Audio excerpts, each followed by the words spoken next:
السلام علیکم. میرا نام عبداللہ بٹ ہے اور میں فاؤنڈر ہوں ای ڈاکٹر پروجیکٹ کا، جو ایک جوائنٹ وینچر ہے ود ایڈوکاسٹ and Dow university of health sciences. E doctor بنیادی طور پہ ایک انیشیٹو ہے جس میں پاکستان سے پڑھی ہوئی، پاکستان سے میڈیکل گریجویٹ کی ہوئی خواتین جو پریکٹس چھوڑ دیتی ہیں، ان کو ہم دوبارہ پریکٹس میں لا رہے ہیں. ای ڈاکٹر کی ٹریننگ کے 2 پارٹ ہوتے ہیں. ایک اکیڈمیکلی ان کو برش اپ کرتے ہیں، ان کی نالج کو، میڈیکل نالج کو، اس کو ہم اپڈیٹ کرتے ہیں. اس میں ڈاؤ یونیورسٹی آف ہیلتھ سائنسز کے اور ڈوگانا کے ٹاپ فیکلٹی ہے جو پڑھاتی ہے لیکچرز کی شکل میں. اس کا ایک امپورٹنٹ اسپیکٹ ہینڈز آن بھی ہے.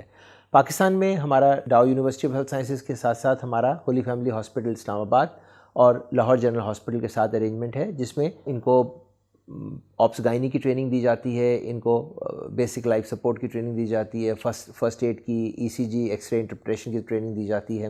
ریسنٹلی گورنمنٹ آف پاکستان نے کافی بڑا انیشیٹو لیا ہے اور کافی سپورٹ کیا ہے، بیکاز سب کو اندازہ ہوا ہے کہ ڈاکٹرز کی شارٹیج ہے. ڈوگانا اور ای ڈاکٹر مل کر اسی انیشیٹو پہ آلریڈی ہم کام کر رہے ہیں. ہمارا پائلٹ تیار ہو چکا ہے، جس کی پہلا فیز یہ ہے کہ اوورسیز ڈاکٹرز، پاکستانی ڈاکٹرز ڈوگانا کے، وہ ہماری ڈاکٹرز کو ٹرین کرتے ہیں. دوسرا فیز بہت امپورٹنٹ فیز لا رہے ہیں کہ پاکستان میں پہلی دفعہ ڈوگانا، Dow university of health sciences, e doctors مل کر میڈیکل نالج کوریڈور کریٹ کرے گا، جس کے تحت ہمارے اوورسیز ڈاکٹرز، پاکستانی ڈاکٹرز جو جہاں بھی ہوں دنیا میں، وہ ڈوگانا کی مینجمنٹ کے پلیٹ فارم سے اپنی ایکسپرٹیز یہاں آفر کریں گے، جس میں کرنٹ جنرل پریکٹسنگ ڈاکٹرز کو بھی ٹرین کریں گے، ان کو بھی اپڈیٹ کریں گے، اور ساتھ ساتھ مریضوں کو سیکنڈ اوپینین کی فیسلٹی بھی پرووائڈ کریں گے.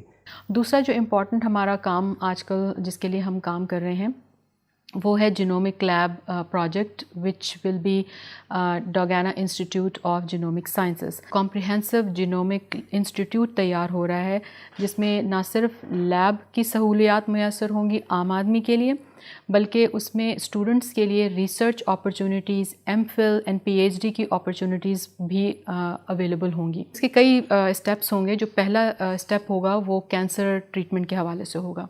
تو ہماری یہ کوشش ہے کہ ہم اس لیب کے ذریعے ان کو ایک ایسا ایونیو پرووائڈ کریں جہاں پہ ان کا جو ڈائگنوسز ہے وہ بہتر طریقے سے ہو سکے.